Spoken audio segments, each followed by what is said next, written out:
Tila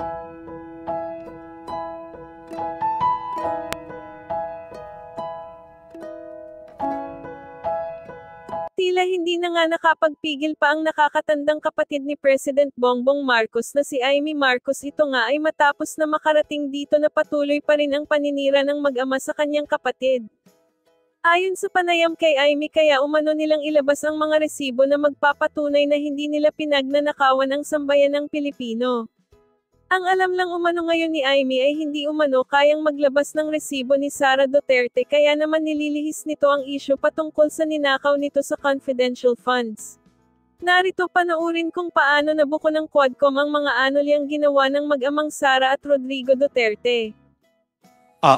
Mr. Chair, basing on the methodology of the conduct of the National Household Survey, there is a 95% level of confidence established on the conduct of the household survey. And there is part of the implementation of the household surveys to ensure that there is a coordinated mechanism with the Philippine Statistics Authority for the vetting of the survey methodology as well as the instruments to be used for the before the conduct of the household survey. That's 95%. So Yes. therefore, the fact that during the former president's time, more than 30,000 people were killed, the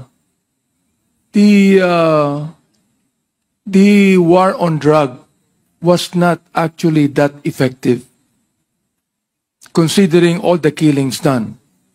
Am I right? Mr. Chair, on the DDB's standpoint as the policy and strategy formulating body, there was a downward decrease in the current user prevalence rate, and this could be attributed on the demand reduction strategies, which form part of the overall national strategy, which provides a balanced approach on the implementation of the programs and strategies. As for the... You're not actually answering my question. There was a slight downtrend, okay? Therefore, my question is, the war on drugs of the former president, where more than 30,000 were killed, was not that effective. Yes or no? Yun lang ang sagot yan eh. Mr. Chair, on the... Coming from your statistics. We clarify, Mr. Chair, that the data presented on the National Household Survey is the current drug user data. But yes. Still, you're not answering my question. The thing is, according to your data, there was only a slight decrease of the drug users in 2019. All right. Therefore, my question is, despite the killings of more than 30,000 during the time of the former president, the war on drugs was not that effective. as reflected, Mr. Chair, yes po. Very good. Very good. So that is what I would like to just tell our people, no? Despite the fact that you killed more than 30,000, yet there was only a slight downtrend in the data that you made. So therefore, let me just tell our people here from the PIDEA. From the PIDEA, kita mo ha, General Wilkins, look at that. The PIDEA yan. Di ba? Kayo ang pinakaano sa drugs niyan. Oh, sa dami ng mga pinatay nung panahon ni Pangulong Duterte, panahon mo, General Wilkins, panahon ng iba, naging PIDEA Director General, ay hindi masyadong epektibo ang nangyari sa war on drugs. According to that statistics. Tama ba ako, General Wilkins? Yun yung lumalabas, Mr. Chair. Yun yung lumalabas. Okay, salamat po. Yun lang po. Thank you, Mr. Chairman. Mr. Chair, may I ask some konti lang? Sige po, sige po. Congresswoman Castro. So, ewan ko lang kung ang gets ko 95% no accurate. So, ibig sabihin po yung margin of error. What's the margin of error? For the 2015 National Household Survey, we have a plus minus negative 1.41% of the margin of error. Okay, all throughout the statistical year. Yung Yes, sa for survey. 2015, Your Honor. For 2015. Kasi Yes po. parang hindi ko lang talaga ma-gets, Mr. Chair, yung biglang baba no, noong 2004. So, sinasabi kasi nung dating Pangulo, si Mr. Duterte, one of the reasons po no, ng drug abuse, drug pushing, economic. So, I will relate that to economic situation that time. So, ano po yung kaibahan ng 2004 up to doon sa kahit na nung period ng 2016 or 2015 to 2019? Mayroon ba Po ang yung ibig niyong sabihin doon, Your Honor? the economic situation of our country? Kasi nire-relate lagi na ang dahilan daw ng ng mga drug users, pushers ay yung tungkol dun sa economic problem. Talaga naman problema pa rin yun. So is there a relationship? Ang kinukuha po ng survey is on the use. Yun lang po ang kinukuha po namin dito sa ating survey. Use so yung of statistics drugs. lang ng mga Yes. users. Yes po. So maganda ring mapag-aralan po no yung mga dahilan. Kasi kung sinasabi niyo po yung mga interventions na ginawa from 2004 to 2008, bakit bumaba radically ng 74% na kung yun di po ba kayo nagkaroon halimbawa ng kayo yung yung yung policy making ng PDEA. So hindi niyo po ba ito na-suggest halimbawa sa nung dating presidente o yung administration para gawin yung intervention na sinasabi nyo doon sa 2004 na bumaba siya noong 2008? Actually po, lang po naman din, ang DDB is through approach po ang ginagawa natin. We have the drug demand reduction and the other one is a drug supply reduction, which is a balanced approach po. So as we provide drug prevention programs, ang ating law enforcement naman po is on the drug supply reduction pillar.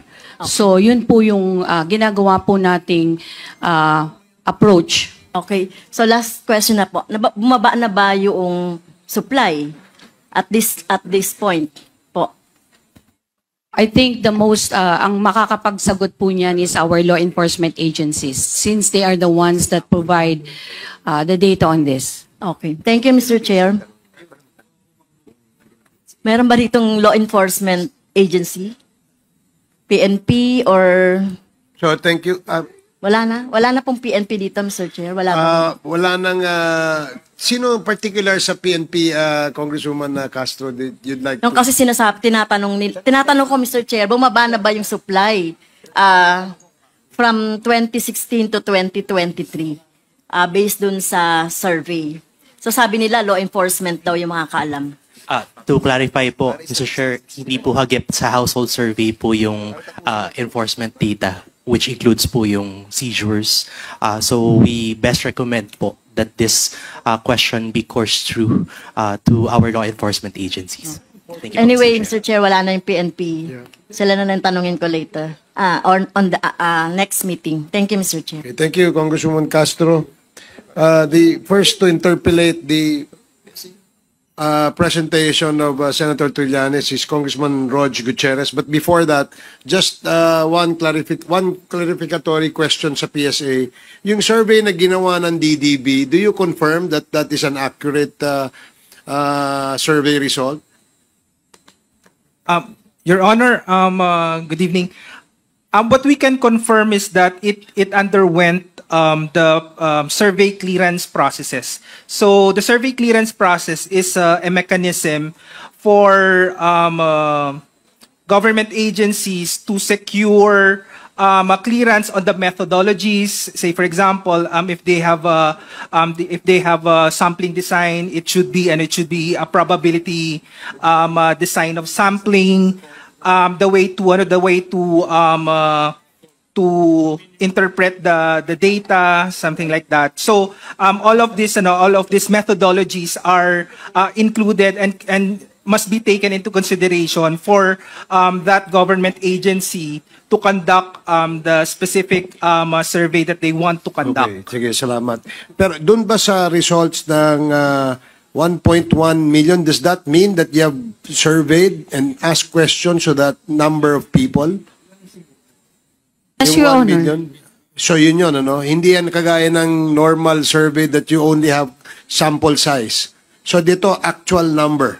So when you say 6 million yung na-interview, 6 million yung results, that means you have interviewed 6 million people. No, sir.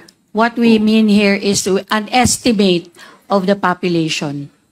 So, meron po kaming number of respondents that we have that we get, no? Like, for example po,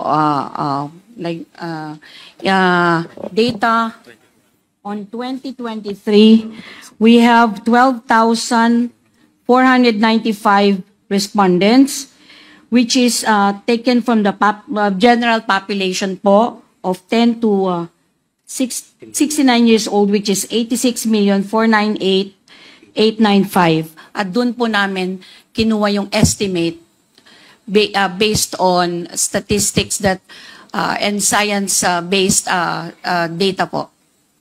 Sige, kasi I'm just wondering, I'm not quite familiar with the science-based approach and methodology nyo ginagawa. No? Kasi like, when you say an ordinary survey, kunyari, tatanong mo yung household, ano yung sabong paborito nila, you only get a sample size.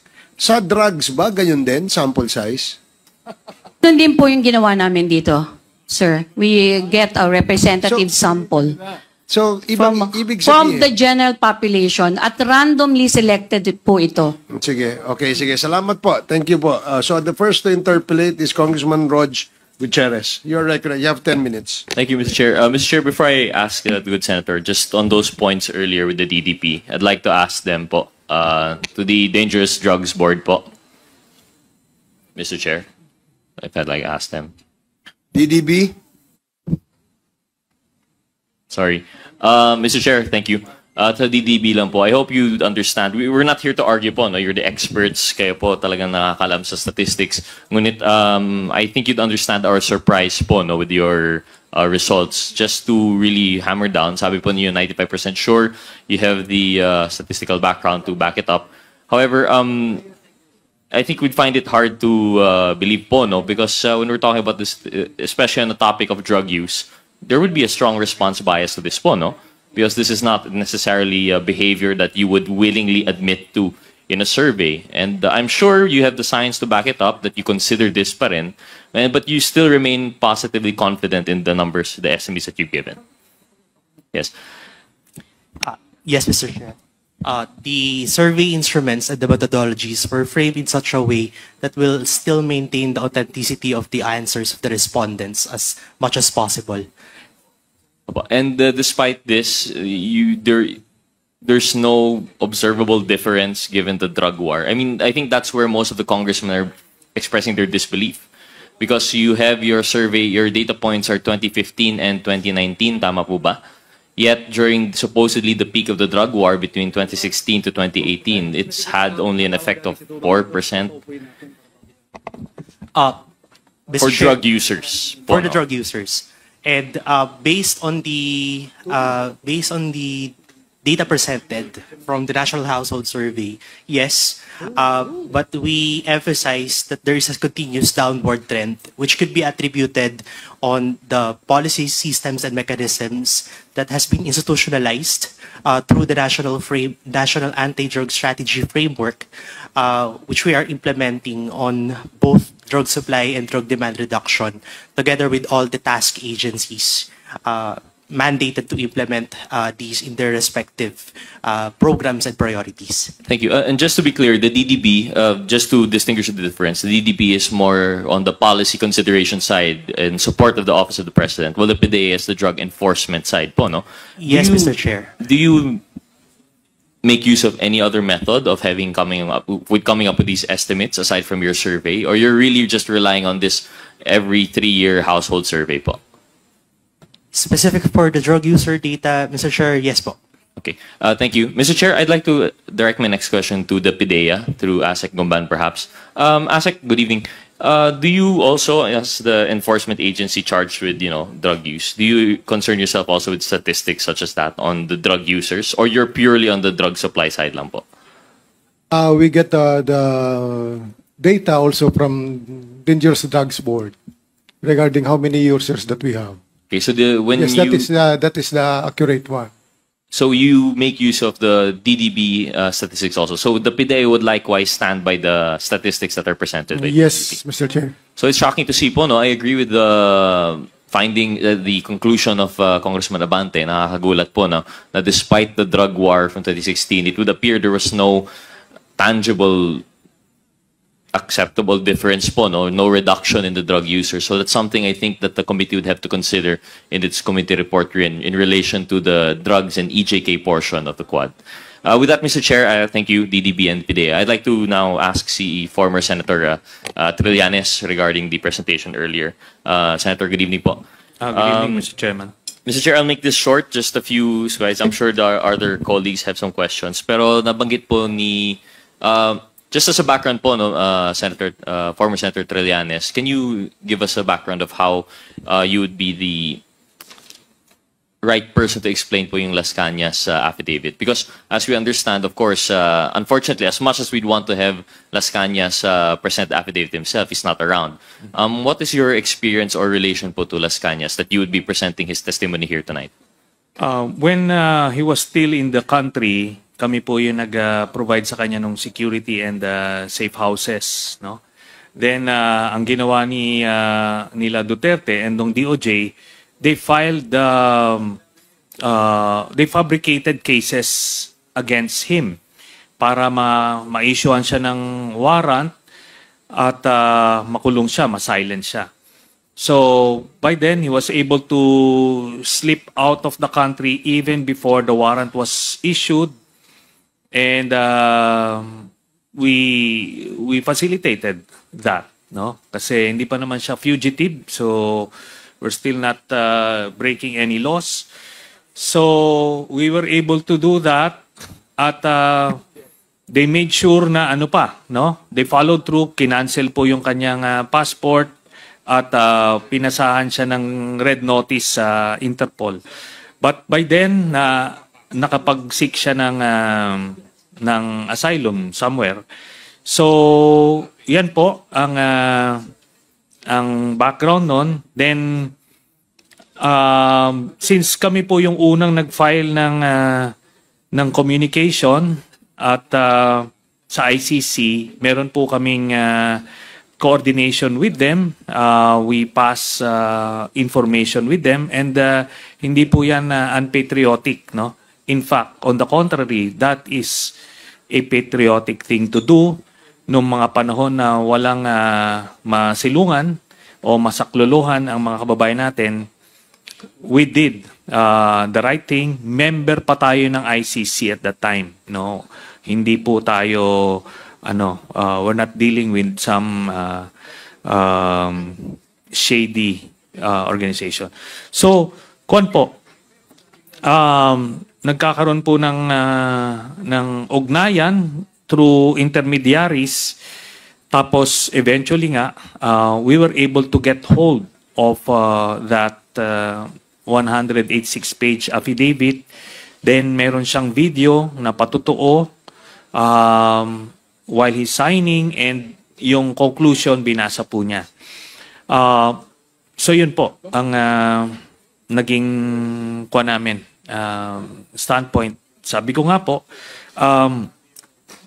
pwede naman pong i-question yung authenticity niyan, pero the ICC, ando doon na po sila sa Witness Protection Program at Hindi lang po yan, natapos na po yung kanyang yung testimony niya. So even before the trial began or even before the trial begins, tapos na ho siya because alam nila kung gaano ka-critical yung kanyang testimony.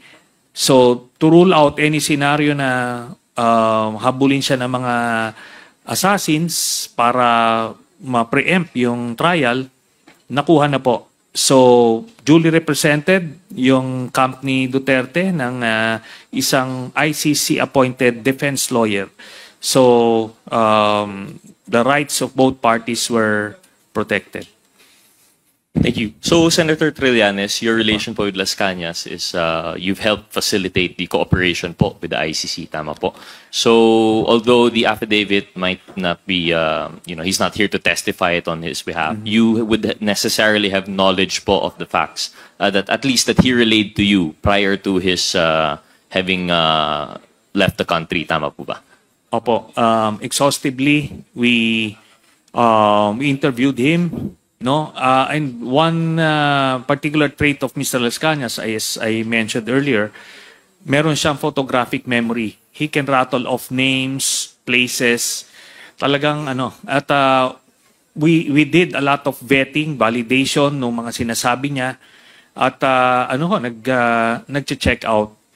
Kaya eventually doon. And he has no reason to lie, no? In the first place, he was being rewarded generously by Duterte kasi one of second in command yan dun sa buong DDS structure sa Davao.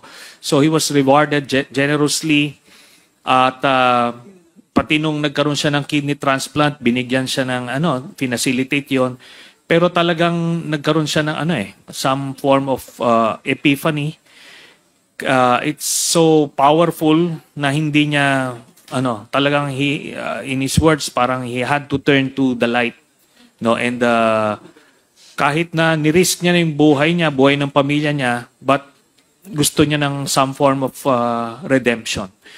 So yun po ang nakuha namin. So, Senator Trillanes, at the time that Las Cañas had this epiphany of sorts, or when he cooperated with the ICC, would you say that these admissions were adverse to his interest? At that time, was there a falling out already with the former president, or? Opo. Even before siya lumabas, nagkaroon siya ng yung unang parang conscience attacks, mga 2014, 2015. So, ang initial na sinasabi niya, hindi lang siya tumatanggap na ng mga liquidation missions. Tapos, eventually, nung naging presidente si Duterte, gusto niya na mag-mainstream, no?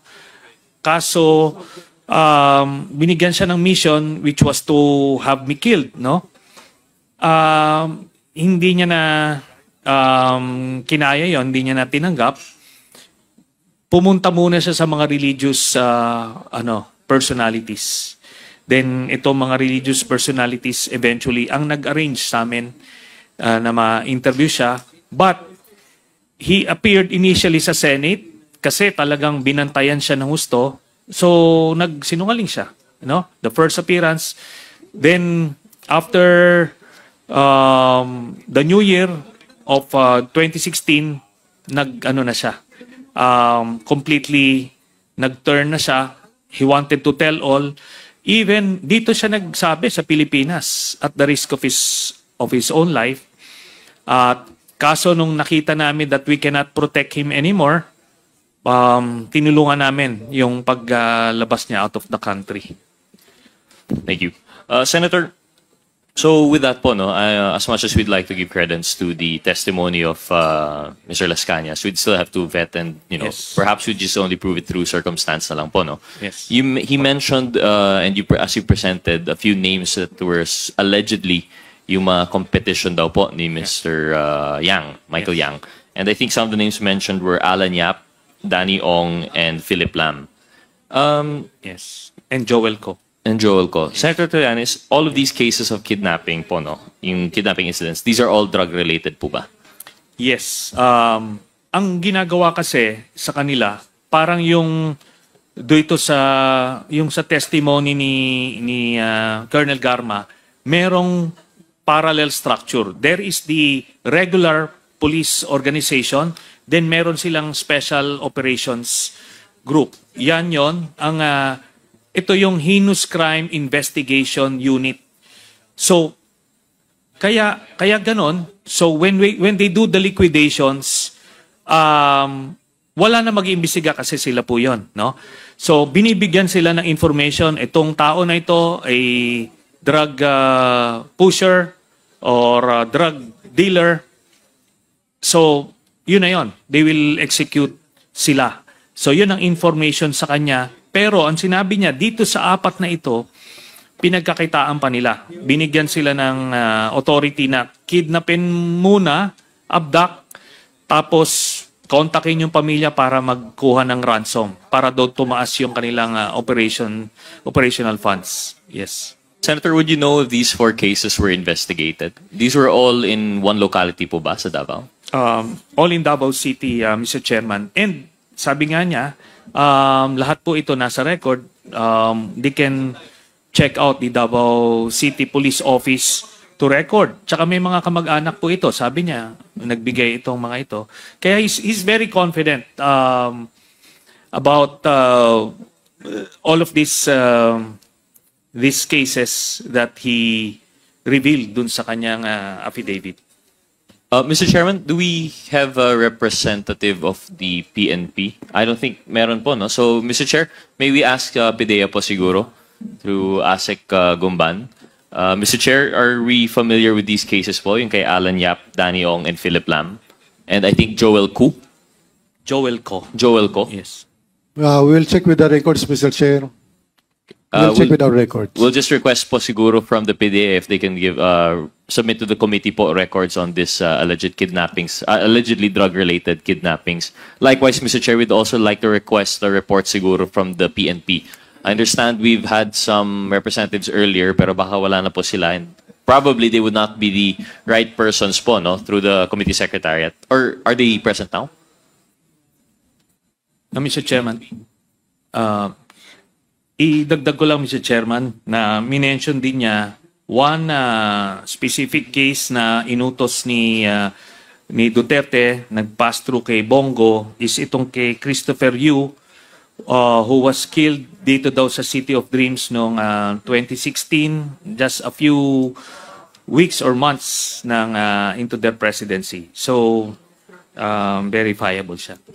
Sigo. Mr. Chair, in that case, through the committee secretariat, may we also request siguro from the PIDEA. So, I think list na lang po ito, no, to the PIDEA and the PNP for the reports on Mr. Alan Yap, Danny Ong, Philip Lam, Joel Ko, and Mr. Christopher Yu. Tama po ba? And that reminds me po, Senator Trillanes, si Christopher Yu, this was one of the persons mentioned that allegedly was identified through LTO resources. Tama po ba? Yes, yes, Mr. Chairman. Did Mr. Las Cañas give any further explanation po on sino po itong nag-provide ng names and addresses by tapping the LTO? Naging regional director po, I believe, no? Yes, Mr. Chairman. Ang nakuha ko lang yung surname, but the video is with the committee secretary, so pwede po nilang makuha yung exact name. Apo. Yun yung si Mr. De Guzman po, tama, no? Mr. De Guzman, okay, who was a parang low-level employee na sa Davao, pero nakakuha na nila ng data. Tapos, nung presidente na-reward na ginawang ano.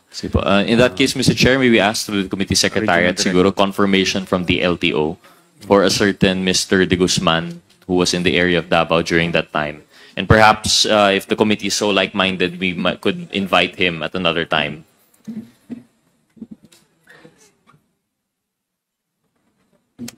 Mr. Chair, actually, another interesting thing that we've seen from the presentation of the good senator were the supposed killings and release following sa Dumoy raid. But I think we've had an extensive discussion on this already.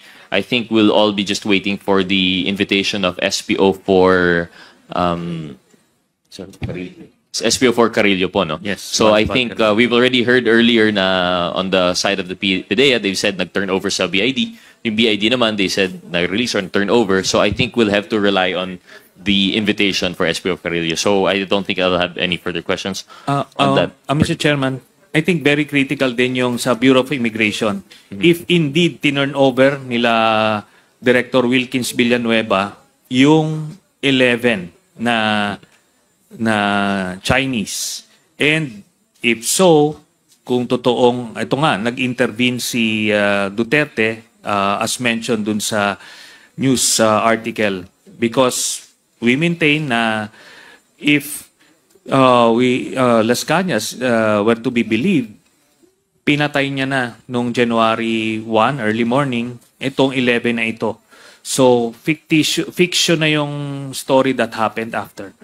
So, if may proper turnover ng live bodies ito eh. So, talagang may proper documentation to. And I think the Bureau of Immigration of Region 11 would be hard put in fabricating such documents. Wala akong aamin dyan. And I would agree po, Mr. Senator. And in fact, I think that's what we've come to the conclusion earlier when we were discussing in Dumoy raid. Aside from the testimony of SPO4 Carillo, we also want to look into the reports of both the BID and the PDEA regarding that incident. And I think with that enough corroborating evidence, the truth will come to light. So we'll just have to wait for the next hearing po, if we're able to locate and hear from SPO4 Carillo. Yes, one more interesting killing po that we've heard po from the testimony of Mr. Las Cañas. Maybe ask po siguro yung PDEA also if they could confirm that there was a laboratory, Shabu laboratory in yung Green Heights daw po. We are looking into our records, Mr. Chair. I just heard that Green Heights. What we know is Duboy. Well, I think it should be cause for concern po, no? And I think aside from the mention of yung Shabu Drug Labs Green Heights, there was also mention of a killing of a construction worker. So I think this should also have a record with the PNP. So likewise, Mr. Chair, may we ask to the Committee Secretariat to request from the PDEA and the PNP records in relation to yung Green Heights killing, the drug raid, and yung death ng itong construction workers. Actually, Mr. Chair, for the rest of my questions... Mr. Chairman, in the affidavit of Mr. Las Cañas, he gave a more detailed narration of that specific event, and he was able to provide a name of I think the foreman, because they were the informants of that supposed raid. But because Mr. Duterte was able to know about the impending raid, he informed them, and he then killed the informants. So I don't think it would be in any record of the PNP and PDEA because they swept it under the rug. Yes, Mr. Chairman. Thank you, Mr. Chair. But thank you, Mr. Senator. But we have to exert those efforts to have a final determination by the PNP and the PDEA. And if indeed there are no records, then we'll have to rely on other sources to confirm po, no? With that, Mr. Chair, I'll yield to other interpellators po. Maraming salamat po, Senator. Okay, Salamat thank po. you. Congressman Gutierrez. The next to interpellate is Congressman Paolo Ortega. You have 10 minutes. Mr. Chair. I have a few questions to the former Senator Trillanes.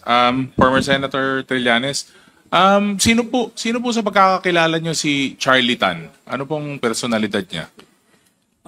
Based dun sa ano po, no, ang mga sources po namin dito when we profiled him is yung testimony po, yung interview rather ni Mr. Las Cañas, yung kanyang affidavit, then yung yung report ni privilege speech rather ni Senator Ping Lacson.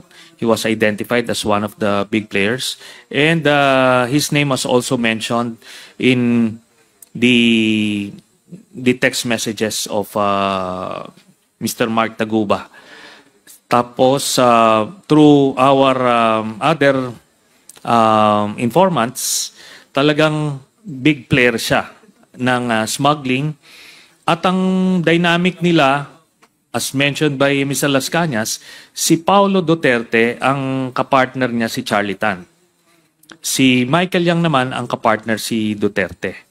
So, tapos si Charlie Tan ang nagpapacilitate ng entry ng mga substances, yung mga chemicals na gagamitin for shabu manufacturing. Then eventually, nung nag-importation na sila ng whole scale, doon na sila sa customs nag-ooperate, Mr. Chairman.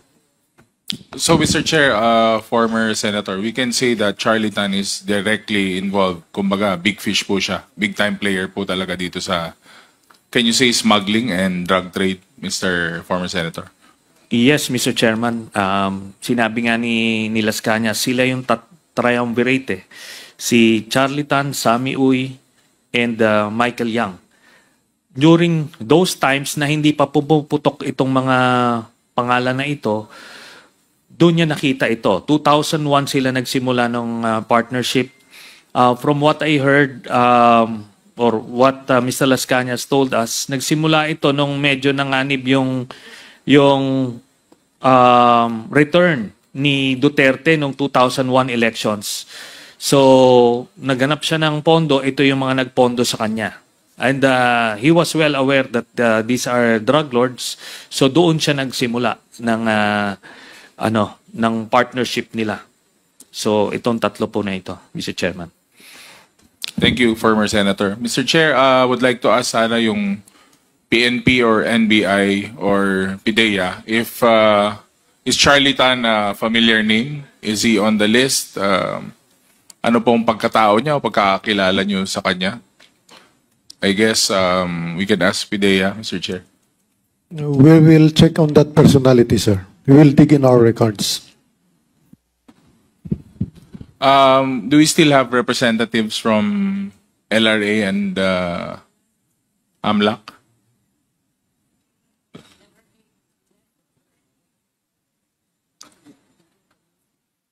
Wala na po ba? Wala na.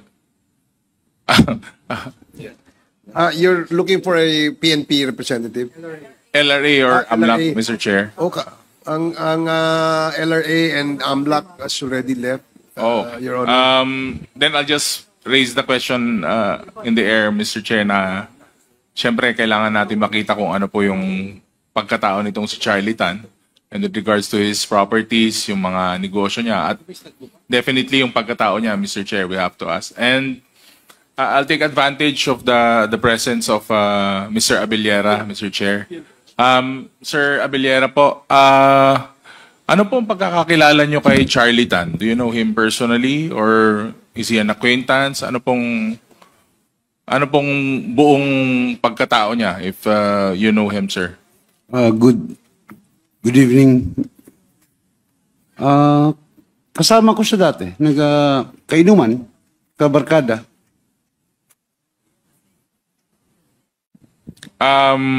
Barkada po, sir. So, would you happen to know if this allegations thrown at him, yung mga issues po na nababato sa kanya, are you familiar with this or may pagkakataon na napadaan na sa inyo itong mga ganitong pangyayari, Mr. Abellera? Matagal ko na ho siyang hindi nakakasama dahil simula 2017 yata. 2017, nung nagkaroon kami ng sa Senate, hindi na ho kami nagasama nila Congressman Paulo Duterte.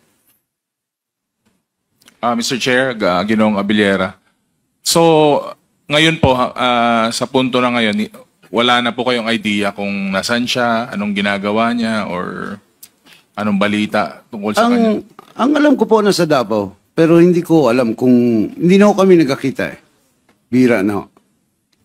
If he's still in Davao, Mr. Chair, nabigyan na po ba tayo ng pagkakataon para imbitahin si Mr. Charlie Tan, Mr. Chair? Yes, we have already sent invitation to Mr. Charlie Tan twice. Yung last natin was a show cause order. Is that correct, Comsec? Did we issue a show cause order kay Mr. Charlie Tan? If I remember correctly, nung last hearing, we already issued a show cause order for him. At least meron po tayong bawi. Then if he's in Davao, Mr. Chair, I think we should get help from not only local authorities but as well as our national authorities na, Mr. Chair. Yes, COMSEC, please coordinate with the Philippine National Police in the area to locate Mr. Charlie Tan. Because I'm sure he's going to be a vital resource person. Not only a resource person, but a vital actor in our hearings, Mr. Chair. So yun lang po, Mr. Chair. Maraming salamat. Thank you, Congressman Ortega. Next to interpolate is Congressman Zia Adyong. Since Congressman Adyong is not present, Congressman Flores. Thank you, Mr. Chair. Invite na ako. Mr. Chair, before I start with the specific questions, I just have a comment with your presentation, Senator Trillanes, no?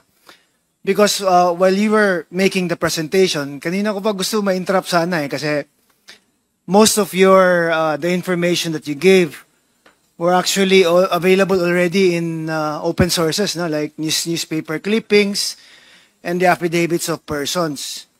And in fact, it appears nga na parang you were just making a summary of everything that you found from newspaper articles to the affidavits of other resource persons. Tama po ba? Yes, Mr. Chairman. And the difficulty kasi in asking you questions about it is that because your statements are going to be based on either an article or the affidavit of another person. And the rule supposedly is that it's best to ask the person who executed the affidavit or the person who made the news article, di ba? Kasi parang maging double hearsay na tuloy yung sitwasyon ngayon, di ba? Yes, Mr. And Chairman. I hope you understand why I'm saying this, because in the spirit of fair play din sana, it would give the other persons who have been named in the affidavit and in the news articles also the opportunity to confront the persons who actually made the affidavit. Yes, Mr. Chairman. Sa nakita nyo po, no, since hindi naman po tayo nasa court of law, the way I presented everything, ito yung resulta ng investigation, no, when I was still in the Senate, and nagkalap kami ng intelligence information, yan, open sources, tapos insider information. Then that was very critical. Before namin nakausap si Las Cañas, all of us were susceptible in embracing or swallowing the false narrative of Duterte na talagang galit siya sa droga. And the way he delivers these things, very emphatic na talagang parang kapanipaniwala na galit talaga. But then, here's an insider guy who came up with all of this information. Talagang nag-iba yung paradigm.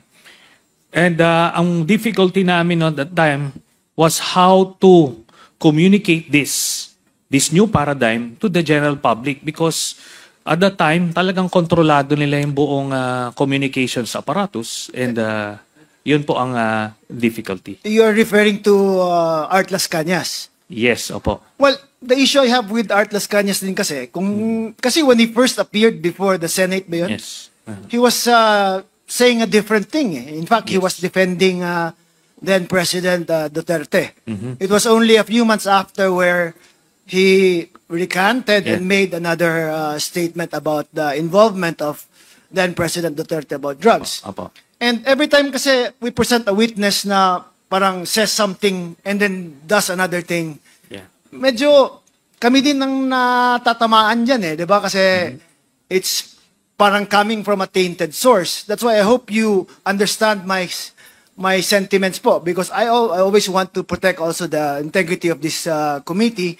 That's why I'm bringing these issues up, no? Kasi while I was listening to you kanina, it's either Art Las Cañas, Asierto, or the other newspaper articles ang basis ng ano. I was really hoping that you could have given us more concrete siguro evidence po on what actually to support the allegations made by Las Cañas. Okay, I totally agree, no? Especially coming from lawyers, very strict yung discipline nila about witnesses recanting. But as ano po, no? As a non-lawyer, in my case, when I was still a cadet, I was the chairman of this honor committee. Talagang we do investigative work and we profile the subjects, demeanor. So, na-acquire ito. When I was in the Navy, as an investigation officer, nakikita mo you'll be able to know whether somebody is lying and somebody is telling the truth. No? Pwedeng matest po yan in so many ways, mabibet. Pero po yung paglalay at the first instance, depende po sa circumstances. When they are fearful of their own lives, it is totally understandable. At pero dito po ang nangyari sa kanya, talagang he risked everything Kumbaga hindi ako makapaniwala nung unang sinabing babaliktad si Las Cañas because doon sa first appearance niya sa Senate, talagang matindi talaga, hardcore siya. Pero kaya binet muna namin. First few, baka mapapatibong kami. Pero yun na talagang parang ayaw niya na. He doesn't want to be burdened by all of these people he killed. So yun na, he was out for redemption. Thank you, sir. I just made that observation kasi I just want, of course, the Quadcom to be above the suspicion ba na we're just allowing statements like that to be coming out from resource persons. Now, with regards to Michael Yang po, when Acerto was making his allegations about Michael Yang, he said that the very first information he got about Michael Yang was about the Dumoy laboratory. And in that Dumoy laboratory, parang ang role lang ni Michael Yang at that time was supposedly securing the precursors. Yes. Pero meaning he's not really involved in the manufacturing of drugs, but securing resources that are needed to manufacture these things. Parang negosyante lang na may pinagkakakitaan. Tama po ba? Was that confirmed by your research po? If you will only take the information from Colonel Acerto, then that's the conclusion that you'll get. But in our case, nakuha na namin yung initially yung bank documents, Mr. Chairman, nandoon na yung Sami Uy. Nung lumabas yun, hinahanap namin ano kaya itong pumapasok na pera na ito from government coffers or illegal mining activities, kung ano-ano. But eventually, nung si Las Cañas pumasok, and we got him around January of 2017 a few months before the appearance of Colonel Acerto. So by then, nakita na namin from the new paradigm itong mga information na to. Kaya nag-fit ho siya dun sa buong narrative. So Michael Yang and Alan Lim and sino po yung isa na? Si Charlie Tan, Sami Uy. Charlie Tan, Sami Uy. Now, si Alan Lim naman, ang relations niya with Michael Yang, where did it start ba? Saan nagsimula yung connections nila? Apparently, since hindi alam ni Las Cañas, si Alan Lim vaguely pumupunta lang daw a few times sa Davao. So kumuha kami ng other sources of information from the whether domestic law enforcers or foreign law enforcers. Itong si Alan Lim, apparently mas senior siya kay Michael Yang at that time. Parang junior itong si Michael Yang. Mas senior pa yung kanyang kapatid na si Tony Yang. May sila meron silang seniority dun sa kanilang triad. So Peter Lim is also a big player. So sa Visayas, itong si Peter Lim, si Alan Lim doon naman sa Luzon. That's the picture we got from the people we talked to.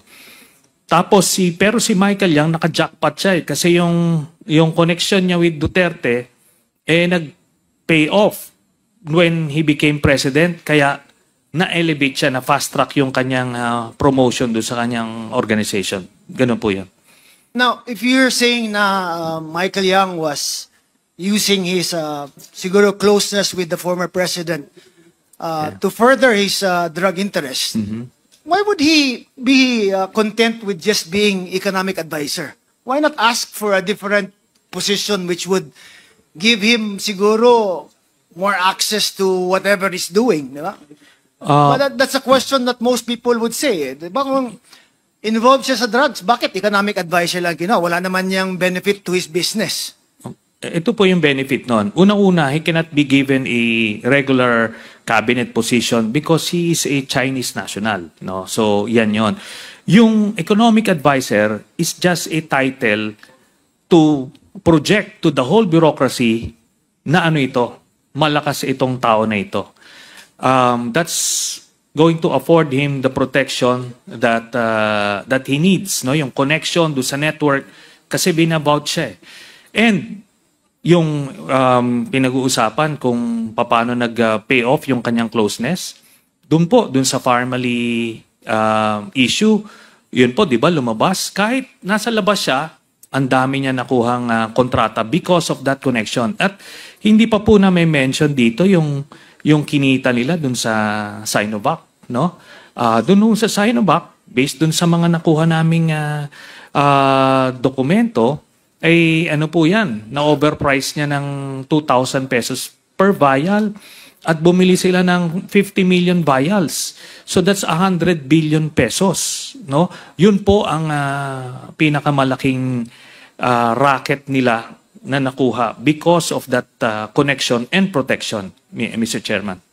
Now, you also testified earlier na Sammy Uy, no, was the one who introduced Michael Yang to the president. Is that correct? Yes, Mr. President. Now, Sammy Uy is known to be close to the president even when he was still mayor pa. Yes. But for not about I know that it wasn't about drugs na ang association niya with the Dutertes.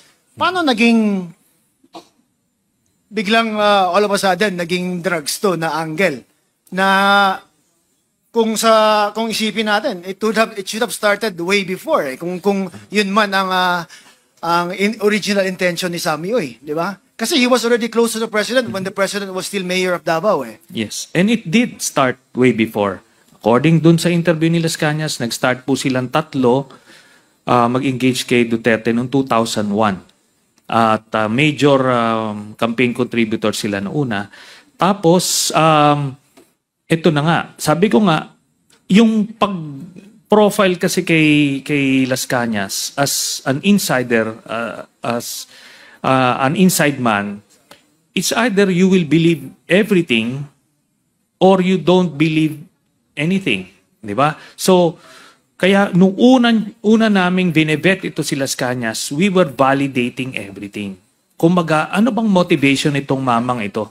At I think if it's one skill set that we have is yun pong pag-bebet, pagba-background check. So, nakikita po namin yung mga motivations. And sinabi po niya ako ho, without you take out Las Cañas, pag nakita mo yung cover ni Sammy Uy, talagang maganda Maganda ho Kaso sinabi ni Las Cañas, and before that, nakuha po namin, Mr. Chairman, yung bank documents. Ando doon siya Bakit siya nagbibigay ng 40 to 50 million dun sa 5 members of the family every 6 months? Ano yun? Anong kalasing business po yan? Tapos marami pa pong eventually kung in an impeachment court, hypothetically, lalabas po yan. Kung kanino galing pumapasok po yan. At ang blunder po ni Duterte, ginawa ho niyang joint account sila ni Sara So, ano po ito? Lumabas po doon. Pero you would agree with me, Senator, na there's nothing wrong naman in making political contributions to campaigns, di ba? I mean, a lot of businessmen do that, di ba? For as long as it is properly reported in your statements of contribution expenditures, okay lang yan, di ba? Okay lang po yan, Mr. Chairman, kung hindi mo alam. Kunyari ngayon, napag-uusapan na si Michael Yang as a drug lord. Would you accept a campaign contribution from Michael Yang? I don't think so. Siguro before, pag hindi mo pakilala, you'd be forgiven for that eh. Alam niyo naman po, tayong mga politiko, pag may lumapit o gusto kong tumulong sa campaign mo, hindi naman tayo magche-check sa narco list o kung ano-ano. Di ba ho? We take these gestures at face value na they just want to help us. So, ganun po yan. Okay, now, pwede na, kasi ito di ba? Asierto first came out with Michael Yang after 2016 na Yes. di ba? When Duterte was already president. Tama po ba? Yes, Mr. So, Chairman. I mean, if I was the president, I would still have accepted the donations prior to that. Kasi hindi pa lumulutang yung pangalan niya at that time, di ba? Yes, Mr. Chairman. So there was nothing wrong with it at There's that nothing time. wrong. There's nothing wrong. So as far as contributions are concerned, then probably there was a valid excuse for the president to accept it because at that time, supposedly, hindi pa lumalabas yung pangalan ni Michael Yang as someone who is linked to the drug trade. Tama po ba? I totally agree, Mr. Chairman. Kaya ko lang naman nilabas yung SOSE because dito lumabas yung pangalan na talagang close sila. So, at that particular moment, and I agree with you, Mr. Chairman, walang problema pa. But in hindsight, may problema na. Ibig sabihin nun, yung sinasabi nilang narco politician, yun na. Because Duterte knew about Sammy Uy's involvement in illegal drugs and siyang pumopondo. Yon kinorroborate yun ni Mr. Las Cañas noong 2001, Mr. Chairman. Okay, now, would it also be possible, I'm just playing devil's advocate here, Senator, forgive me. Yes. Would it also be possible na, let's say, people close to the president vetted him and said, he's okay? Meaning, the president did not have to go further from what the people surrounding him were saying. Example, like, cleared yan, okay yan, hindi yan associated with drugs. Pwede din po ba na he would rely on the word of those who are closest to him na hindi yan involved in drugs? Yun na nga po, no? Assuming the best of Duterte, probably that would be the case. Pero we have profiled the guy and in assuming the worst of him, minsan ini-exceed pa niya no? Pero ito po, yung kay sino to? Kay Sammy Uy and kay Michael Yang, in-inform na ni Colonel Asierto. Kumbaga, out of sense of duty, sabihin na nating naive si Colonel Asierto because he believed yung narrative. Namigay talaga siya ng report hoping to precisely yung sinasabi nyo, Mr. Chairman, na maklear siya, yung baka hindi alam nung nagkiklear sa kanya na okay yan.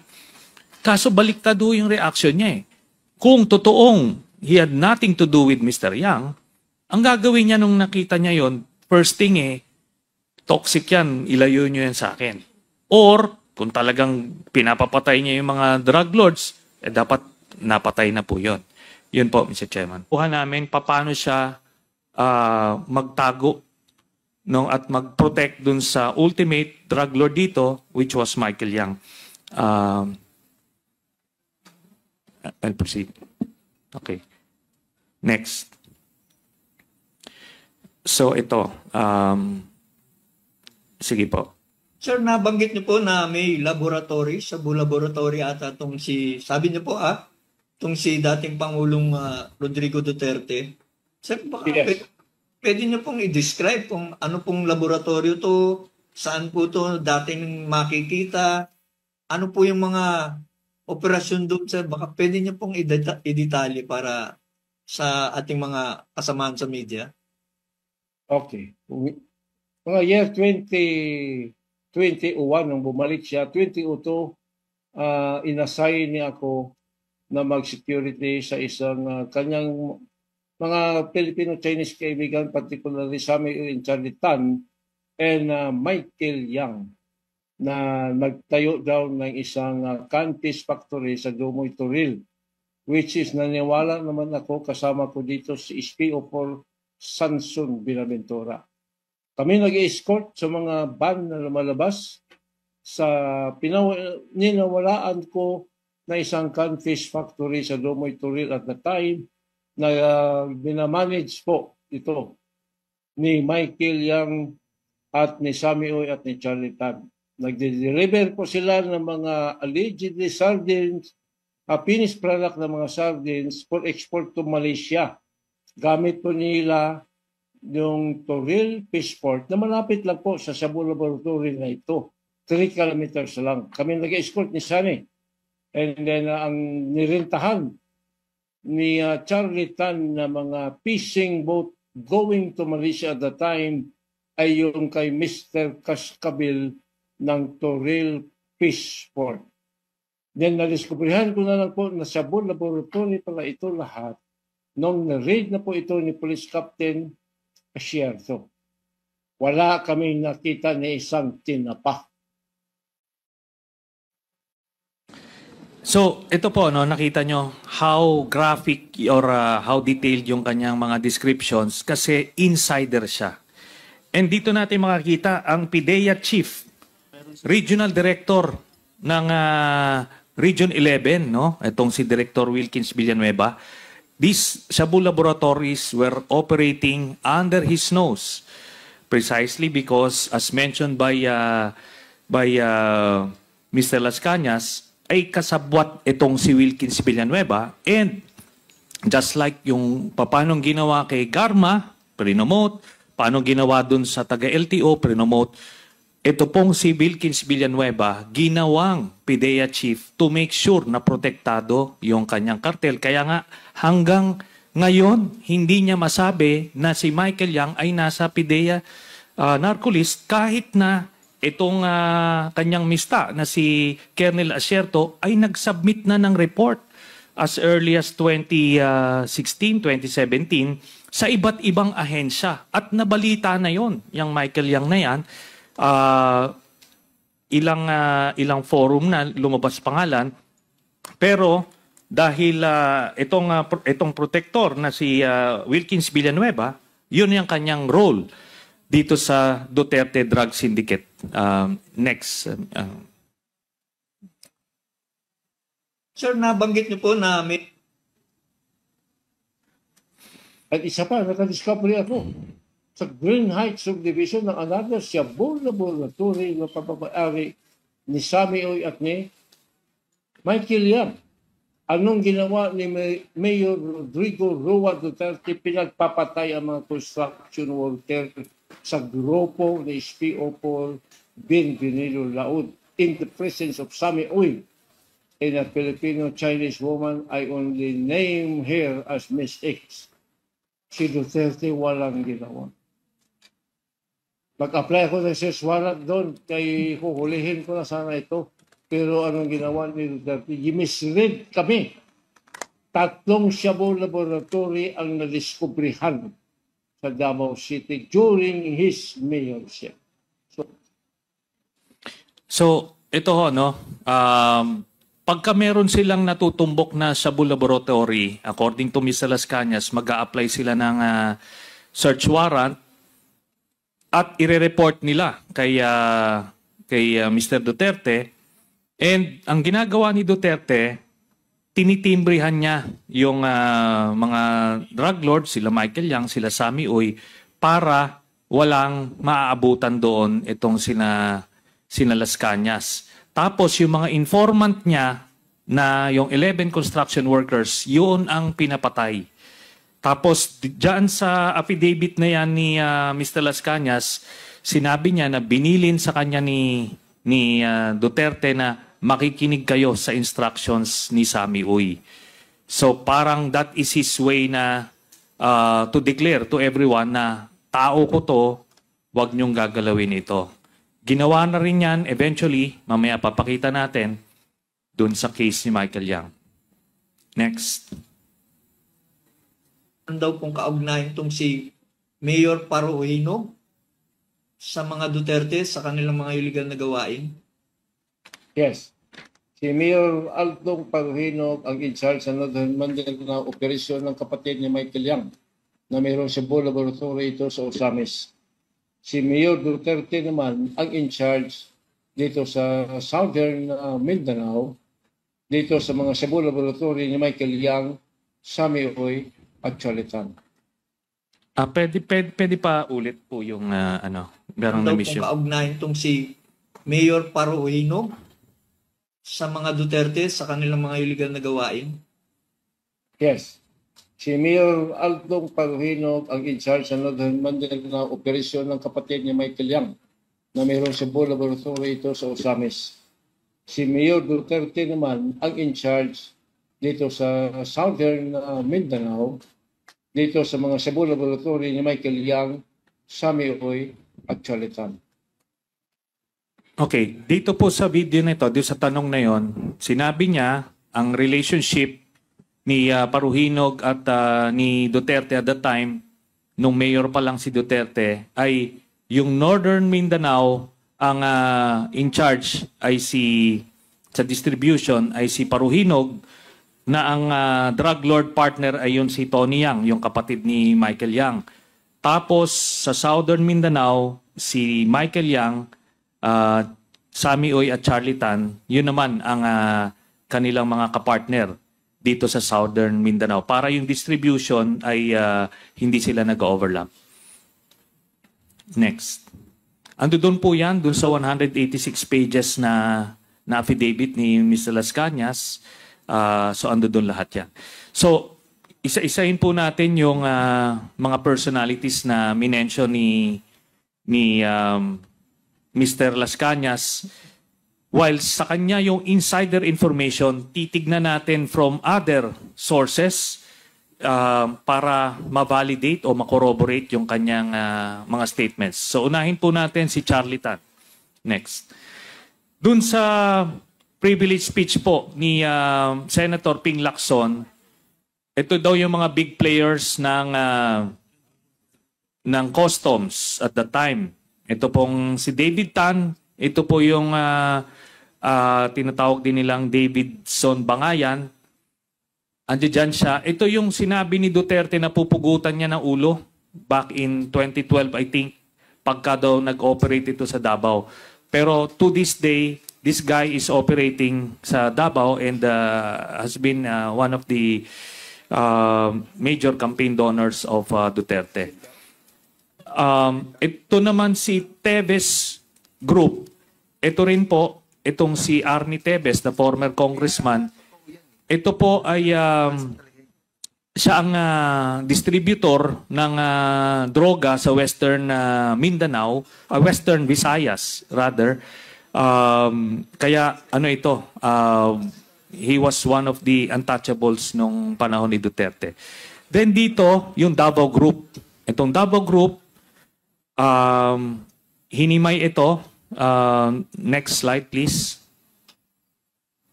Yan, sige. So, dito, ito yung mga players ng Davao Group. Kasama na rito itong si Charlie Tan. So, si Charlie Tan of Davao Group.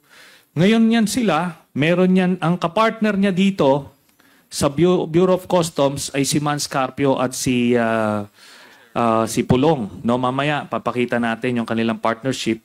At under sa kanila, yung mga accredited na brokers like Mr. Mark Taguba. Sige, next. So, in-extract lang namin from one of the statements ni Las Cañas na itong si Charlie Tan, next, naka-underline yan. So, si Charlie Tan daw, according kay Pulong, ay kinargahan yung kanyang container van ng illegal drugs. So next slide, please.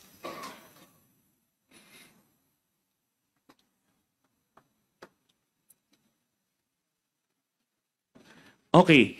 Punta po tayo dito sa 6.4 billion worth of shabu at kung saan ang nasangkot ay itong si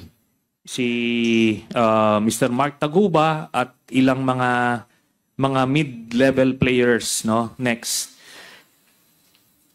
Pero base dun sa mga ebidensya nakalap namin dun sa mga Viber messages ni Mr. Mark Taguba, nakita namin yung mga involvement ni Mans Carpio, Pulong Duterte at ni Charlie Tan, no, at different levels. Next. So ito yung mga grupo na ito.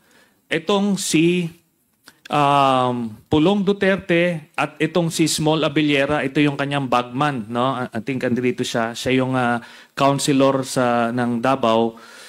Tapos, next, ando doon si Charlie Tan. So sila yung magkakagrupo. Yan, Mans Carpio. Next.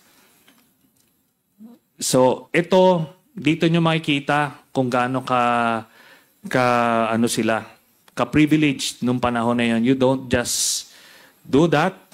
Or you cannot just do that kung ordinaryo ka. So next. So itong si Kenneth Dong, ito yung facilitator ng 6.4 billion peso shabu shipment na na-convict, ano? Tapos itong si Paulo Duterte, tapos yung isa doon sa taas, yan si Charlie Tan. So ano to? Magbabarkada itong mga ito. Next. Ayan, Charlie Tan and Pulong, Duterte. Ayan. Okay? So, travel buddies talaga sila. Next. Yun. Sige, next. Ito naman, talagang, ano ito, bagman ito ni Pulong Duterte, itong si Small Abellera. No? Next. So, sinama ko sila dun sa 6.4 billion peso shabu smuggling. Kasi ang ginawa ni Duterte at ng kanyang DOJ ay tinanggal yung mga big players ng kanilang sindikato para hindi sila makasuhan. Next. So yan yon. Next. Okay. Next. So ito yung nakaupo niyan, yung Richard Tan. Yan po yung may-ari nung, siya yung shipper. So ando dyan sa Office of the President nung 6.4 billion peso shabu. Next. Ito na ngayon. Initially nakasuhan itong si Mr. Faildon, pero cleaner siya, no? Kasi supposed to be dapat mortal sin yung ginawa niya kasi lumusot sa kanyang watch yung 6.4 billion peso shabu. Ngayon, kung totoong galit na galit yung presidente sa illegal na drugs, dapat unang-unang binitay ito, no? Pero, nakita nyo, when initially, nung mainit, kinasuhan, pero when the smoke cleared, cleaner siya. Okay, next. Tapos, yung DOJ prosecutor na nag-clear sa kanya, pre-nomote ni Mr. Duterte. Ito, under the executive branch ito. Di ba? Kailangan, unforgivable yon na paano mo napalusot yung 6.4 billion peso shabu shipment. At, pero, clear, pre-nomote pa. Binigyan ng gantimpala yung ano. So, nakikita nyo yung pattern.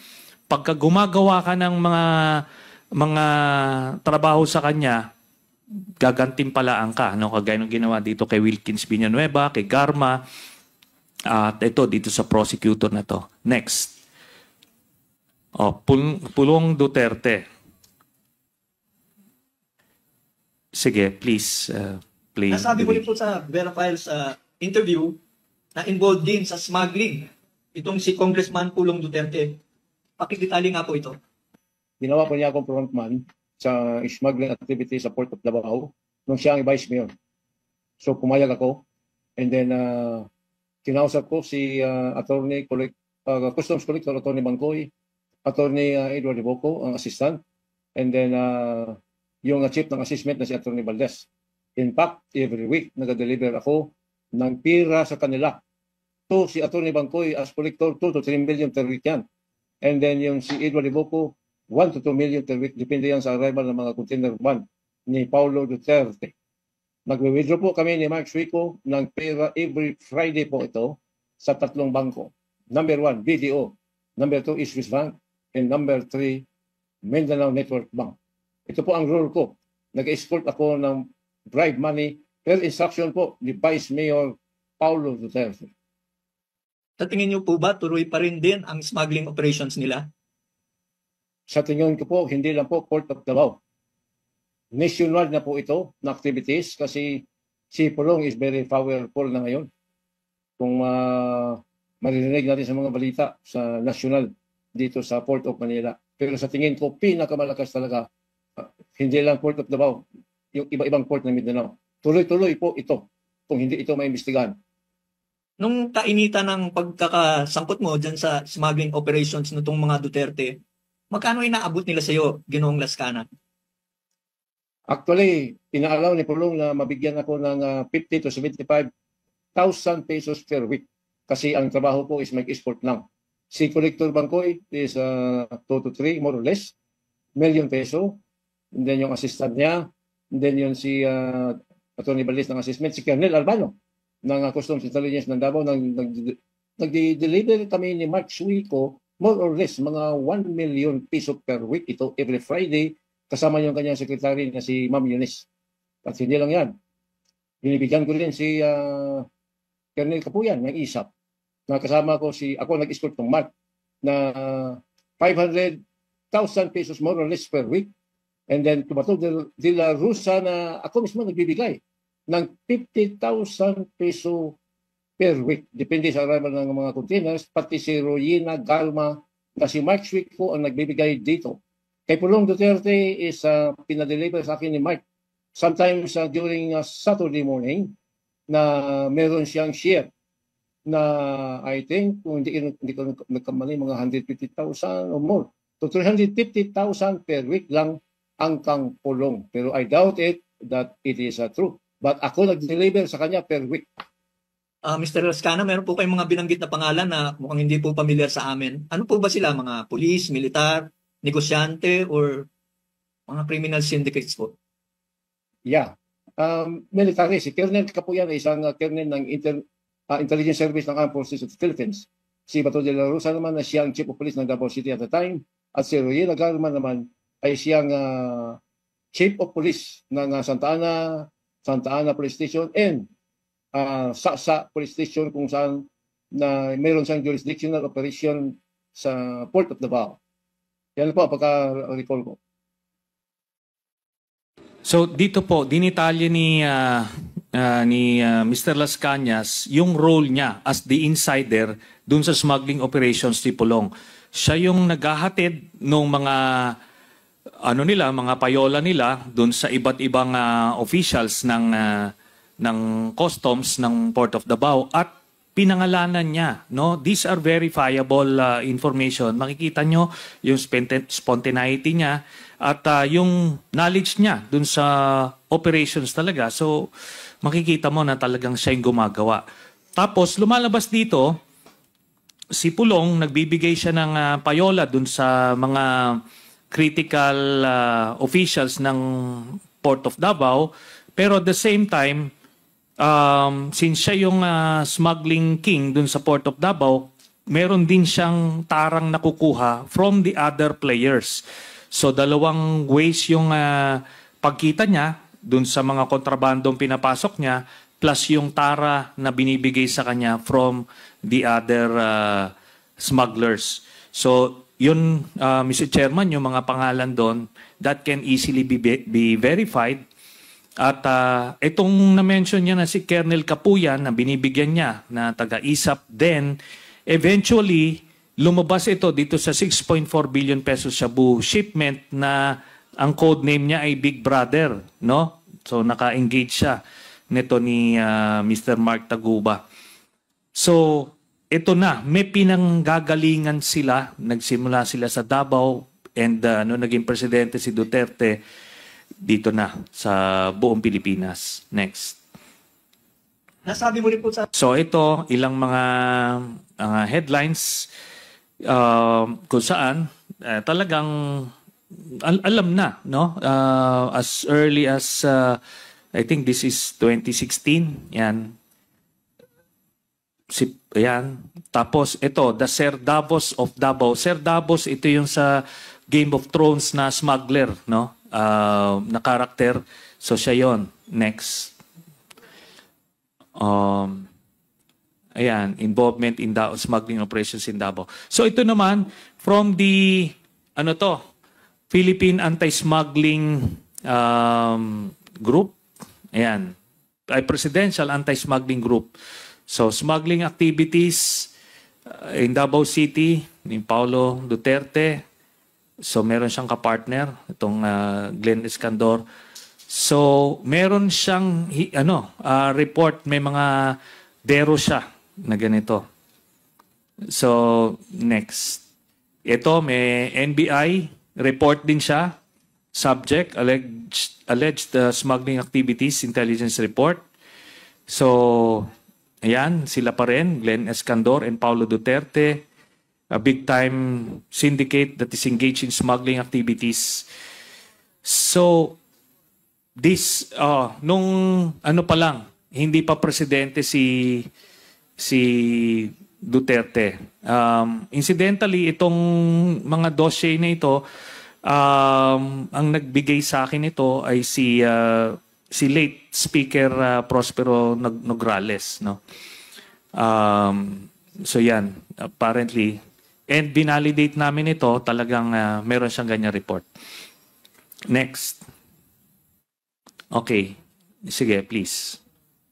Totoo rin po ba na membro daw ng Chinese Triad? Ito po yung drug syndicate na international po yan, eh. Itong si Congressman Pulong Duterte? Totoo po yan. Dahil nung personal kami nakausap, kinubalan ko siya sa lodge namin sa Mason kasi pumasok siya at gusto siya magpa-initiate. Part of the initiation, yung hubaran ka. Nung nakita ko ang kanyang napakalaking tattoo, katulad sa tattoo ito ni Michael Yang. Then tinanong ko sa kanya bakit siya nagpatato. Sabi niya, bro, ako ay honorary member ng Samgor Triad Group. So, paano niyo po ma-describe yung relationship nitong Charlie Tan at Sammy Uy, Michael Yang kay dating Pangulong Duterte? Ano po yung pagkakaugnayan nila? Pagkaalam ko nung nakabalik si Mayor Rodrigo Duterte noong 2001, palagi sila nag-meeting sa Hotel Elena. Itong mga triad na ito, kasama si Mayor Duterte, si Michael Yang, si Sammy Uy, si Charlie Tan. At minsan si Alan Lim, nakikita ko yan. Yung Hotel Elena is very low profile place. Pero ito ang paborito talagang hangout ng mga ito sa Davao City. Nasa lamang Davao City ito nakalocate. So dito sa video na yan, na-mention Mr. Chairman ni Mr. Las Cañas na itong si Pulong, nakita niya yung tattoo nung nagkaroon ng initiation rites sa Mason at inadmit mismo ni si Pulong na nga siya, member siya ng Samgor Chinese Triad Group. Next. So ito po yung sa Senate investigation naman. Kung tinatanong ako ng ebidensya,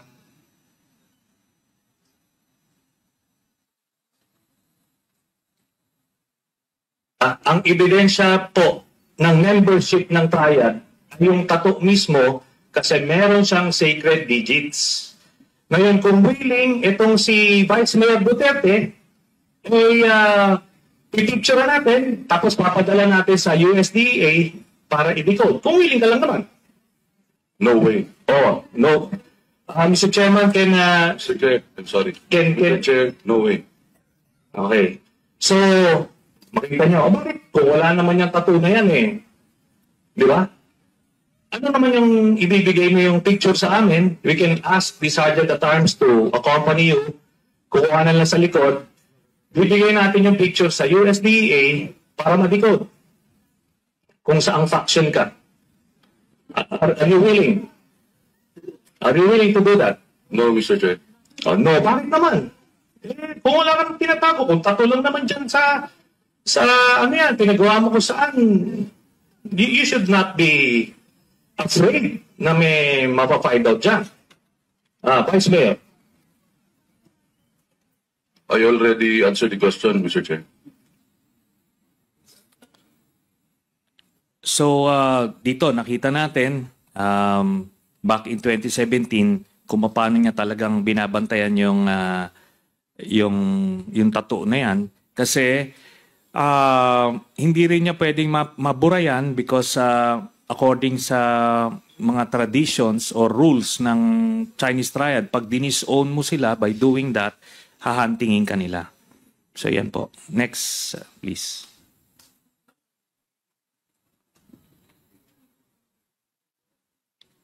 Okay, punta naman tayo kay Mr. Michael Yang. So, dito po, no, taken from the Quadcom, yung testimony ni Mr. Jimmy Guban. So, Manscarpio, Pulong Duterte, Michael Yang. So, doon po sa 6.4 billion peso, Shabu, Paulo Duterte, Manscarpio, Charlie Tan, among others. So, next. Ito po yung report ni Colonel Asierto na nakita na natin. Next. So, dito po, ginawa niya ng diagram, link diagram. Itong si Michael Yang, kung paano siya na-involved dito sa drug cartel. At itong report na ito ay sinubmit sa iba't ibang officials ng Duterte administration, hoping itong si Colonel Asierto na na kumbaga matimbrihan si Duterte na baka hindi niya alam na drug lord itong close supporter niya, no? Nagbigay siya nito kina Secretary Guevara, Medialdea, kina Pedea Aquino, Bato de la Rosa. So lahat binigyan. Ngayon, ano ang reaksyon ni Duterte nung nalaman niya na may ganitong report? Next. So, ito nung 2018, meron siyang in-extend pa ni Duterte yung kontrata ni Michael Yang as economic advisor. Next.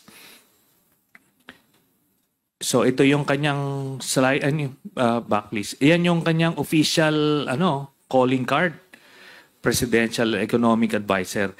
So itong report na ito, pinasa ito sa PIDEA head dati na si Director Aquino, pero nung nakaupo na itong si Director Wilkins Villanueva, wala ulit, tinanggal ulit ang pangalan. Kasi dapat may report na hindi pwedeng parang malinis siya na citizen. Pero ginagawa ni Wilkins Villanueva yung kanyang role, which is to protect yung drug syndicate. Next. So ito naman si Nicanor Faildon na customs official, ninong niya itong ninong nung anak niya si Michael Yang tsaka si Duterte. Parang it's a scene from The Godfather, literally. Kaya ganun, labas-pasok yung kanyang operations. And from what I heard, kasi yung mga nagbabantay kay Faildon, mga dating tropa namin, si Faildon din ay isa sa mga taga-corner ng lupa kay kila Alice Gowo at dun sa Pampanga. Next. So ito si Michael Yang, no? talagang ano siya, he has unrestricted access kay Duterte. Next. Yun naman si Alan Lim, no? Pag titignan niyo yung picture na yan, ay talagang similar dun sa sinasabi nilang nagkaroon ng kaso sa Cavite. Pero pag tatanungin si Wilkins Villanueva, talagang hindi yan, no? So anyway, next. So ito na ngayon. Excuse me, Senator Trillanes. Sorry, but please refrain from taunting or issuing statements that may insult our resource persons. Ano lang, it's just a reminder. I submit, Mr. Chairman. Next slide. So ito, Duterte PNP ignored intel on Michael Yang's drug links. So yun nga ang tanong, binigyan kayo ng report, ano ang ginawa nyo? Diba? Prinoteksyonan si, tapos siya ang kinasuhan, kaliwat kanan, at ito na, next slide. Ito po, yung reaction ni Duterte. Tapos mayroon pa ngayon na ito daw si isang Michael Yang, na drug addict daw, Michael Yang, ang ambasador ng China dyan natutulog sa bahay niya. At saka kasama yan doon sa entourage ni Premier China. May minsan yung ng laro ng pulis. Mabubuko tayo sa China dyan. He is known there sa, I do not know. That guy is, he went there almost 16 years ago. So, alam mo yan, sir, nag-DCLA yan. Lahat ng nagpapautang ng mga Chinese yan ang negosyo niya, magtayo ka ng kalaking ang bloke yan sa Noon pa, hindi ngayon. Isang bloke sa Davao, binili niya lahat. Kanya na yung lahat, puro department store. Pumunta yan siya sa Davao, sir. Nag-command conference kami, si Sid pa noon, sa Peña. Tumapit siya, di ba si command conference, sabi ko, kaya sa kanya na, sabi niya, kung gusto ba niya magpasok ako ng mga negosyante. Sabi ko, oo. Tapos dala-dala niya yung 2 bayong na cellphone para consignment lang. Talagang naghirap yan. And he became close to the kaya kapag nandyan nandyan yan siya. Hindi ko talaga alam ang laro niya na. He could be, sabihin mo, drug addict, pa-drug push. Ngayon lang yan, may nilabas na dosena na Sierto will expose them. Go ahead, sabi ko. And you'd be surprised. Bukuhin ka ng Chinese government yan. Kasama-kasama palagi. Yung kasama-kasama palagi ni Ambassador Xiao. Hindi mo rin maloko yan. Military yan eh. Yung ambassador natin, military yan. China. Corruption. Bakit dyan sa droga? Di, lahat na lang. Pero ngayon lang yan lumalabas nila yung si Michael Yang. Pero ang totoo niyan, sir, yung DCLA ng Davao, kanya yan. Marami yan sila. Then the investors came. Puro tapos nag-divert sa Turil. Ngayon, nandoon na sa Makilala. Doon na, pumasok na yung the typical Chinese store. Pero sabihin mo, yung Michael Yang lalabas ni Sir. Hindi yan totoo. Okay. Dito natin makikita kung paano mag-protect si Duterte ng mga kasama doon niya sa sindikato niya. No? Talagang vouch niya personally. Ang signal niya dito sa law enforcement agencies na do not touch this guy, tao ko yan. Parang pinoproteksyon na niya, ina-arbor niya. Pero may na-mention siya doon, di ba, na sa Turil yung isang negosyo, which as mentioned by Mr. Duterte, yung Toril, yung sa Dumoy, ay yung canned fish factory na eventually yung pala ay Shabu Laboratory. It may be a slip of the tongue, but anyway, ano na yun. We got more direct testimonies. Sige, next, please. Tapos mayroon pa ngayon. So, ito, isang article, sabi ni Duterte to police and military, why is Asierto still alive? Bakit siya gigil na gigil kay Asierto? No?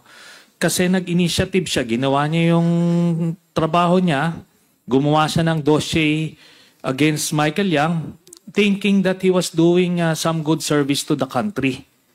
Pero ang natisod niya ay member ng Duterte Drug Syndicate. Kaya kailangan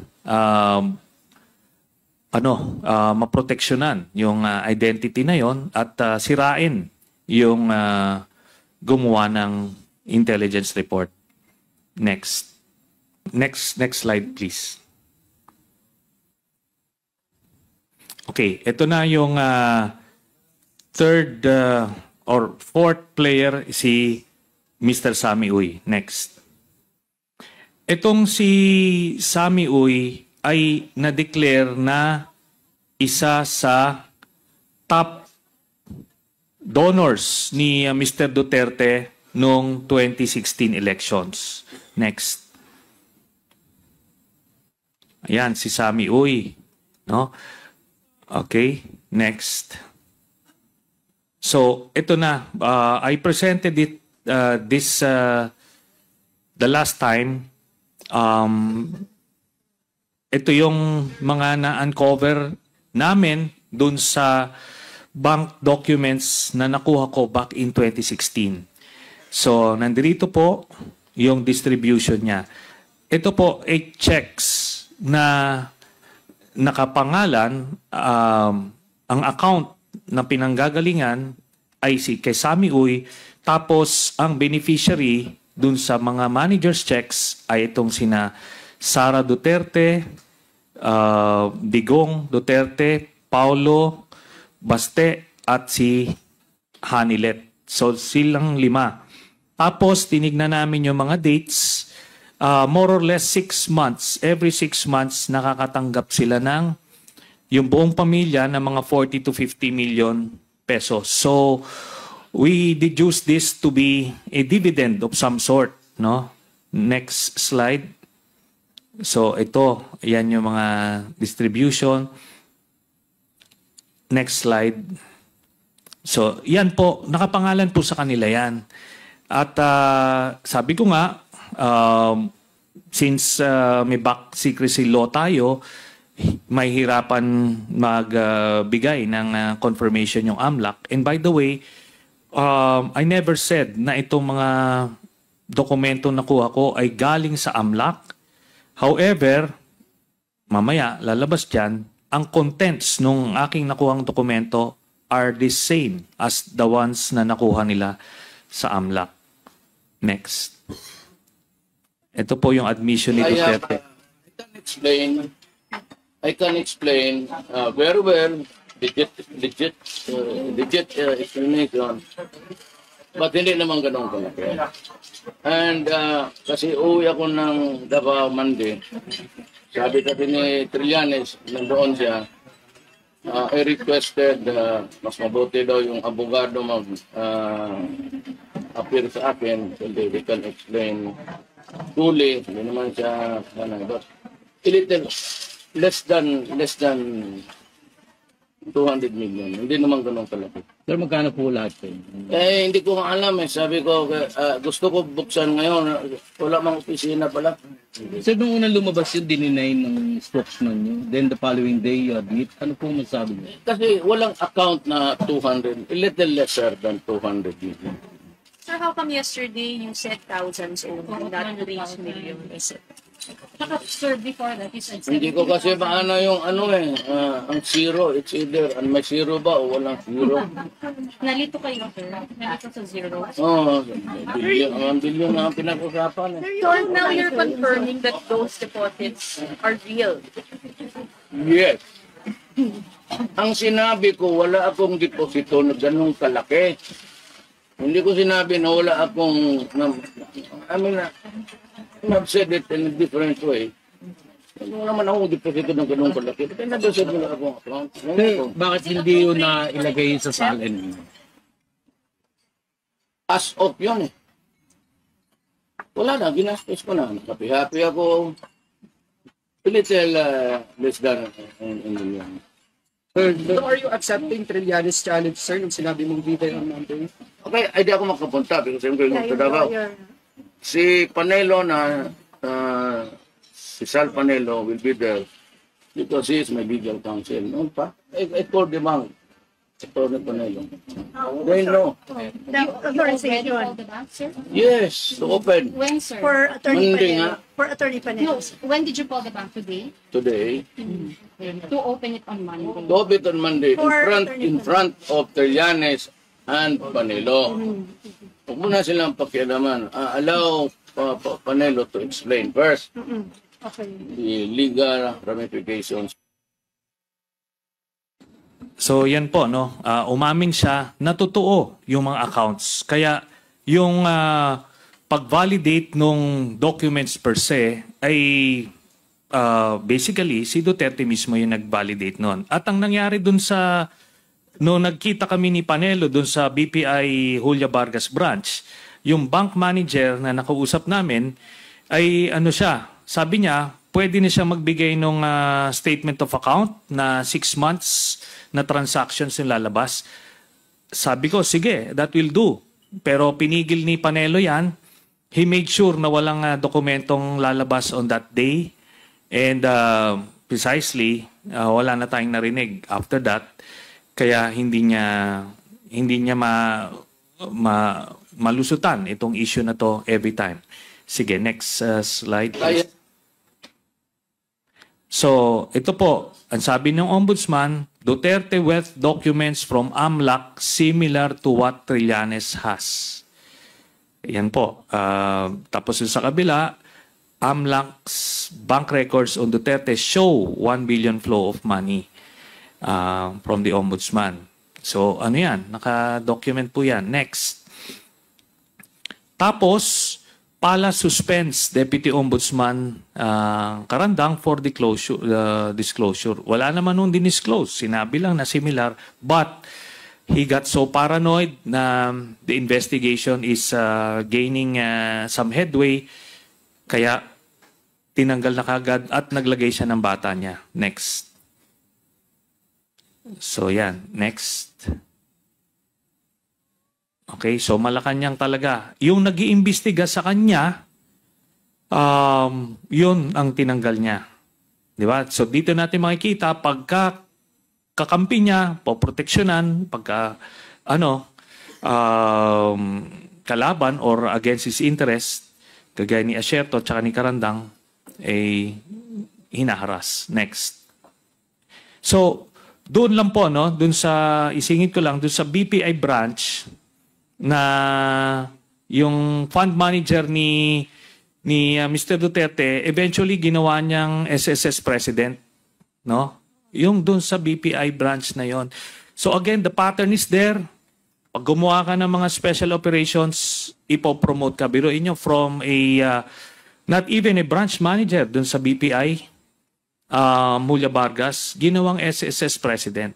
So ganun siya ka-rewarded because parte siya na nagtatago ng pondo ni Duterte. Okay, next si Peter Lim. So, ito po, pakinggan natin. In your capacity as PNP chief, can you rattle off kung sino yung pinakang malalaking drug lord at drug protector dito sa Pilipinas, Luzon, Visayas, Mindanao? Unang-una, Your Honor, ang pinakamalaki nasa loob ng Bilibid. Sumunod, hindi ko ma-quantify yung kanilang ranking, Your Honor, dahil nga ongoing pa yung may mga revelation na lumalabas habang merong nakukuha ng statement. Now, just like this morning, nag-surrender sa akin si Lovely Impal Adam, yung in-incriminate ni Kerwin, meron naman sa mga additional information na sinasabi. But sa ngayon, Your Honor, consider namin yung nasa loob ng bilibid ang malalaki. Kasama na dyan yung si Peter Lim ng Cebu, na sinasabi mo na hindi nahabol. So, dyan po, sinabi niya mismo na one of the biggest drug lords sa Pilipinas at that time, 2016, ay si Peter Lim of Cebu. Next slide. Pero ito ngayon ang koneksyon ni Duterte kay Peter Lim. Next. Ito, nung siya ay na-mention na nga, this was the height of Tokhang. Nagpapataya na yung mga suspected drug pushers, mga addicts. Pero itong biggest drug lord ay binigyan ng audience ni Duterte. No? Binigyan niya ng audience. Pas titignan nyo, at the office of the PDEA Region 11, no? Davao City. So baka dito yan kay ano. Next. So ito na naman.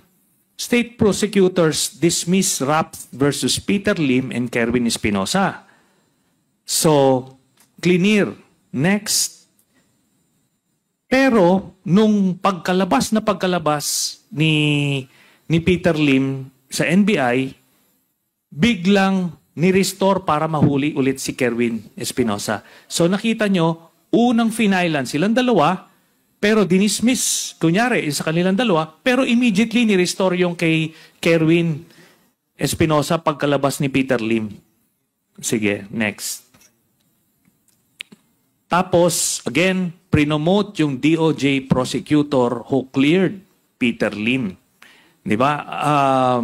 Dito, maliwanag na sa amin at that time that he was protecting a special group of people nung mga panahon na yon. Ito yung mga miyembro ng kanyang Duterte drug syndicate. Next.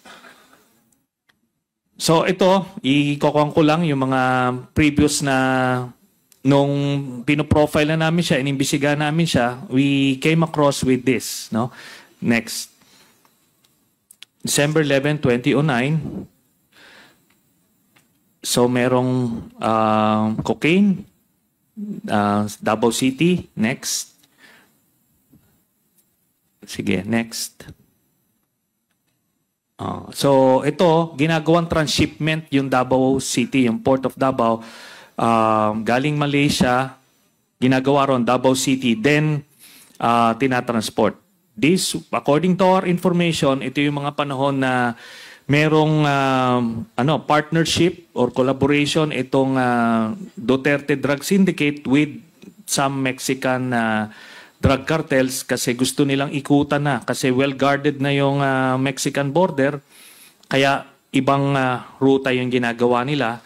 So, pagpasok dito sa Pilipinas, tinatanggal yung mga ukay-ukay, then sisiksikan ng saging para diretso sa either US or Canada. Next. To March 24, 2014. Ito, medyo interesting ito. Next. Kasi merong nakita na mga bricks ng cocaine dun sa loob ng container van.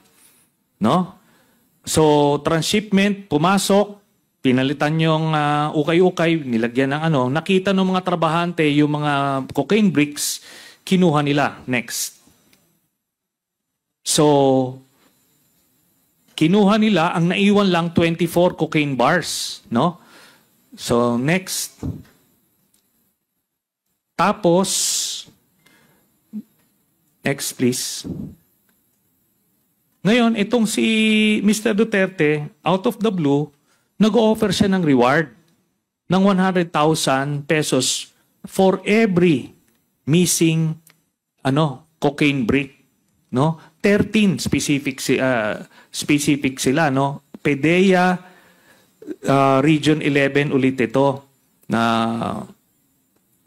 siguro si pa rin. Ito pa rin si Director Wilkins ito. alam nila na 64 cocaine bricks yung total. Paano mo malalaman yon na yun ang total na diniliber? Kaya namomroblema si Duterte at that time kasi itong Mexican cartels, pagka naburiki mo yung kanilang shipment, mananagot ka. Kaya he went to that extent. Imagine, mayor ito ng Davao City. Dapat you should let the law enforcement agencies do their thing. Pero hindi. Kailangan niyang hanapin yun at otherwise mananagot siya. So, next. So, sige, next. So, eventually, nakuha nila lahat. So, ano na yan?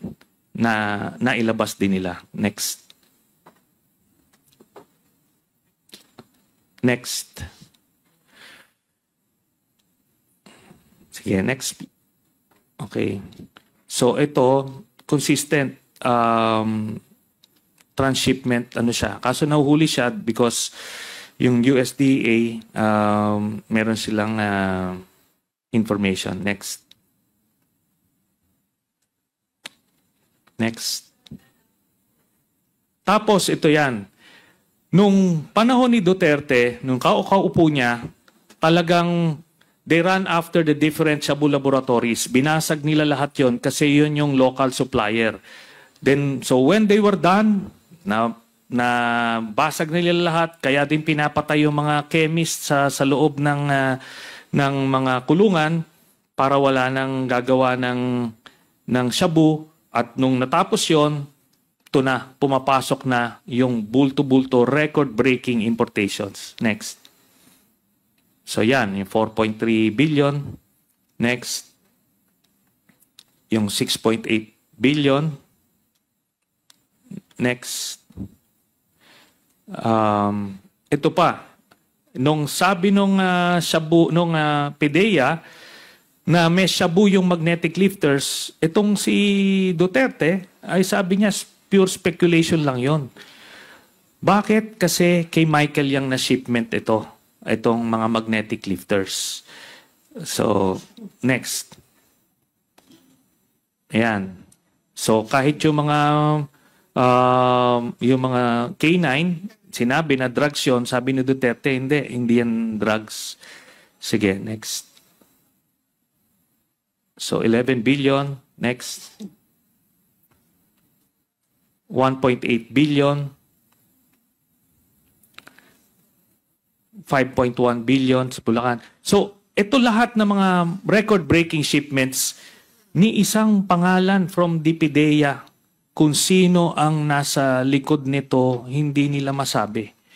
Tuloy-tuloy ito.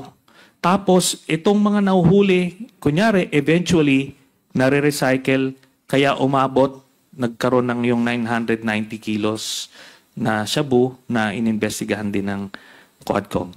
So, that's all, Mr. Chairman. Okay, salamat, Senator Trillanes. Now, we have a list of the members who wish to interpolate. In fact, yung iba, umalis na nga yata. But those that have stayed and patiently waited for this opportunity, I'd like to call them. First to interpolate. Mr. Chair, if I may, because the Dangerous Drugs Board is here, they wanted to present 2 minutes or 3 minutes presentation with regards to dun sa... Is this in relation? Yeah, in relation. In relation. Sa Kasi, presentation? former Senator Trillanes were mentioning that the war on drugs, fake, no? And in here, meron po yung PSRSD, the Policy Studies, Research and Statistics Division of the Dangerous Drugs Board, which conducted a survey 2012, 2004, 2008, 2012, and 2015 nationwide about drug users.